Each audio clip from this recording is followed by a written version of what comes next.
Айналайын амандығыным. Өмір жасың ұзақ болсын жаным. Мынандай қылып біздің туған жерімізді еске алып, бүкіл суреттердің бәрін шығарып, іліп қойып, барлығын марапаттап, барлығын жасап жатқаныңа Алланың нұры жаусын жаным. Өмір жасың ұзақ болсын.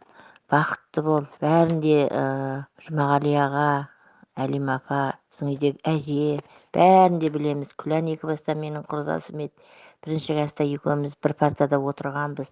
Жатқан жерлері жай болсын, имандар жолдас болсын. Еске алып жылаймыз кейде, көзімізден жас алып. Сағынамыз ауылды. Мына жасап жатқан қызметің Алладан қайтсын, жаным. Алланың нұры жаусын, бақытты бол, тек қана тілерім. Бала шағаңа осы қанша алғыстың бәрі бала шағаңа, ұрпағыңа дейін жетсін. Қуанып отырмын. Теңізді, ондағы қайықтарды, шағаланы, әке шешелеріміздің ауыз салған, осының бәрі ұйымдастырып отырған, биді жіберіп отқан Ұялы жөкеңнің баласы Жұмағали Құрманбаевтың баласы Амандық. Айналайын Амандық, жасың 60-қа келді. Үлкен азамат болдың. Әкеңдей елге сыйлы, әкеңдей үлкен азамат бол. Өс, өн, Ұялыны ұмытпа. Осындай фильмдерді жібере бер. Қарап отырып, баяғы жас кезіміздегі теңіз жағасындағы әке шешелерімізді көріп отырмыз. Мынау енді жаңағы Амандық, айналып кетейін. Мынау жақсы нәрсе. Кейінгі ұрпаққа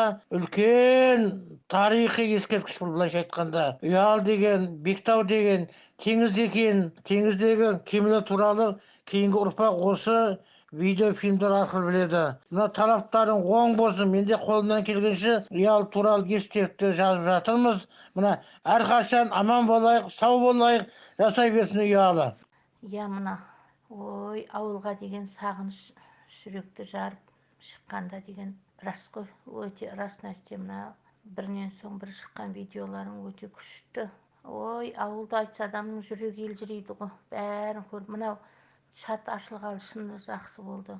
Қиналғанымызды көріп, демеу болып жатырмыз, қуанғанымызды көріп, бірге шаттанып жатырмыз. Алла, алғысым шексіз. Бала шағаңның қызығын көріп, өстіп, халықтың алғысын алып жүре бер, Амандық. Қолға алған жұмыстарың өте күшті да. Мына әке шешелерімізді көріп қуанамыз. Сол сурет үйімізде тұрса да, мұнарадан шықса тіріліп келгенде қуанамыз.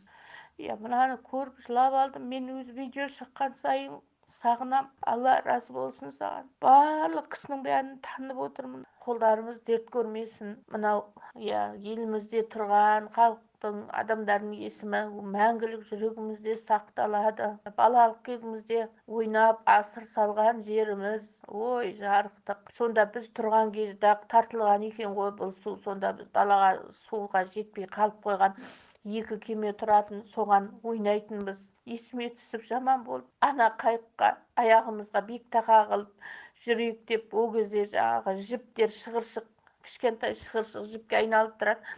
Соны нәскидің үстіне салып алып тық-тық етіп, лестницасымен көтеріліп, астына каютаға түсіп, ойнаймыз. Ойнағанда соны мұғалім ойнаймыз, доктор ойнаймыз. Әйтеуір соның бәрі есіме түсіп жатыр. Алланың нұры жаусын дегім келеді. Ютубтан да қараймын, әрқашанда осы шыққан ненің бәрін қараймын. Мен Күлзираға жіберіп отырамын. Әке шешелерімізді ешкім ұмытпайды деп ойлаймын. Әкемнің қызы болдым. Әкемді шешемнен қызғанатын бала едім. Қайтадан дұрыстап қарап отырсам, сіз тіптен бір бөлмеңізді музей қылып қойғансыз ба? Ұялға арнап, ойбай, мынау қанша адамның суреті, анықтап көріп жатырмын. Ойбай, қандай адамсыз. Ауыл дегенде жүрегіңіз бөлек соғады екен. Бүкіл ауылдың адамдарының суреті ілултірден бір жаңағы музей жасап қойған сияқтысыз ғой. Алланың рахмына бөленіңіз, бала шағаңыздың қызығын көріңіз. Мынау өте ешкімнің басына келмес еді мынандай жасау. Ерекше адамсыз ғой. Рахмет, рахмет.